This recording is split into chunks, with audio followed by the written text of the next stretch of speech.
তো hello viewers, welcome to another mini blog. দিনটা ছিল শনিবার 8ই মার্চ 2025। তো আমি চলে গেছিলাম নৈহাটির বড় মার কাছে পুজো দিতে। তো এই পুরো যাওয়া, পুজো দেওয়ার পুরো অভিজ্ঞতাটাই আজকে এই মিনি ব্লগটার মাধ্যমে আপনাদের সাথে শেয়ার করব। এ এক অসাধারণ অভিজ্ঞতা। তো প্রথমে আমি যেটা করেছিলাম, চুঁচুড়ো ফেরিঘাটে চলে গেছিলাম। ওখান থেকে লঞ্চ পার করে আমি নৈহাটি যাব সেটা ঠিক করেছিলাম। 8 টাকা করে টিকিট করেছিল। কিছুক্ষণ দাঁড়ানোর পরেই লঞ্চ চলে আসলো। মানে খুব স্বল্প সময়ের গ্যাপেই লঞ্চ চলাচল করে, কোনো সমস্যা হবে না। আপনারা চুঁচুড়ো স্টেশন থেকে চুঁচুড়ো অটো স্ট্যান্ডে এসে ওখান থেকে একটুখানি হাঁটা পথে চলে আসবেন। তারপরে বেশ খানিকটা সময়ের মধ্যে আমি ওপারে চলে গেলাম নৈহাটি লঞ্চ ঘাট থেকে মন্দির ওই 5 মিনিট হাঁটা পথ। তো এখন আমি এই মন্দিরের ঠিক উল্টো প্রান্ত থেকেই দাঁড়িয়ে এই ভিডিওটা করছি। এই সামনে দেখতে পাচ্ছেন, এটা হচ্ছে বড়মার মন্দির, ওইটা হচ্ছে প্রবেশদ্বার। তো দেখতে পাচ্ছেন ভক্তের বিশাল সমাগম হয়েছে এখানে, অনেকে সব দাঁড়িয়ে রয়েছে। এটা হচ্ছে এক্সিট গেট।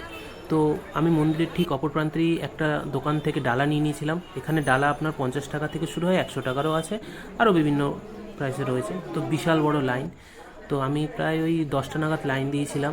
ওই যে দেখতে পাচ্ছেন ওইটা মেন রাস্তাটা, প্রায় 10টা থেকে 12টা 10 অবধি লাইনে দাঁড়াতে হয়েছিল। বিশাল বড় লাইন পড়েছিল। দিনটা শনিবার যেহেতু, ওই দিন নাকি ভিড়টা বেশি হয়।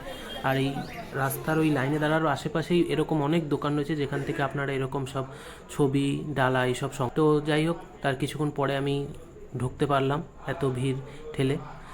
এই হচ্ছে মূর্তি। যাই হোক, তারপরে ভিতরেও এরকম একটা লাইন রয়েছে জিগজ্যাগ করা। এখানে একটা খুব আশ্চর্য জিনিস, এত ভিড়ের মধ্যেও সব কিছু অতি সুশৃঙ্খলভাবেই এখানে সংগঠিত করা হয়।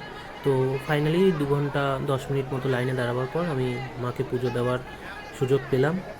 তো এই ছিল আমার সেই দিনকার অভিজ্ঞতা।